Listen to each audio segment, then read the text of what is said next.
आणि आता मोठ्या राजकीय टॉप 9 बातम्या। कर्ज देताना बँकांनी शेतकऱ्यांकडे सिबिल मागू नये, सिबिलची अट लावणाऱ्या बँकांवर एफआयआर दाखल करणार आहोत आपण। एफआयआर, फडणवीसांचा इशारा। सिबिलची अट लागू करणार नाही आणि जर बँका अशा प्रकारे सिबिलची अट टाकणार असतील तर आम्ही त्यांच्यावर एफआयआर दाखल करू। पक्षाला मदत होत असेल तर सहकाऱ्यांना विचारून निर्णय घेऊ, पक्षातील इनकमिंगवर शरद पवारांचं मोठं वक्तव्य। माजी केंद्रीय राज्यमंत्री सूर्यकांत पाटलांचा राष्ट्रवादी काँग्रेस शरद पवार गटामध्ये प्रवेश, शरद पवार यांच्या उपस्थितीत मुंबईत प्रवेश। इंडिया आघाडीमधील अनेक लोक आमच्यासोबत येतील, थोडा वेळ थांबा, इंडिया आघाडी पंक्चर होईल, प्रफुल्ल पटेल यांचा दावा। इंडिया अलायंस से बहुत सारे लोग आने वाले हैं, अभी थोड़ा वक्त जाने दीजिए, नया नया जोश होता है, इसलिए ऐसी सब बातें चलती है। समय बताएगा कि वहां से कितने पंचर होकर इधर आएंगे। आपके तरफ? हाँ बिल्कुल इधर आएंगे। तो इंडिया अलायंस कितनी मजबूत है आने वाला समय बताएगा।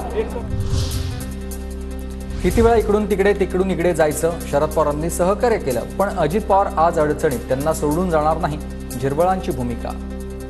काही होणार नाही, कारण किती वेळा इकडून इकडं जनता संभ्रमात पडते, जनतेचा संभ्रम होऊ नये म्हणून जनताही आज म्हणते की बाबा तुला जे काही सहकार्य झालंय, राजकीय दृष्ट्या पवार साहेबांनी सुद्धा सहकार्यच केले, मी नाही म्हणणार नाही, पण आजच्या मितीला जी अडीअडचणीत दादाची कामाची पद्धत, या सगळ्या गोष्टीचा विचार करून आम्ही सगळेजण तिथं थांबलोय, तिथंच राहणार।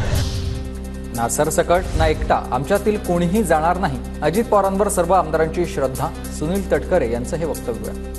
त्यापैकी कोणी आमदार त्या ठिकाणी ना सरसकट ना एकटा दुकटा कशाही पद्धतीने त्या ठिकाणी जाणार नाही। सर्वच आमदारांच्या निष्ठा, विश्वास अजितदादांच्या नेतृत्वावरती त्या ठिकाणी आहे। अजित पवार गटाचे नेते नजीब मुल्ला आणि अजित पवारांची भेट, मुंब्र्यातील विकास कामांसाठी 50 कोटी निधी, तर नजीब मुल्ला मुंब्र्यामधून आव्हाड यांच्या विरोधात निवडणूक लढण्याच्या तयारी। कंगना राणावत यांना राष्ट्रपती भवनामध्ये ठेवावं, महाराष्ट्र सदनमधील सीएमच्या खोलीची मागणी करणं मूर्खपणा आहे, संजय राऊतांचा हा टोला। कुठे आहेत की त्यांना राष्ट्रपती भवनातच ठेवायला हवं, मोठ्या सूटमध्ये।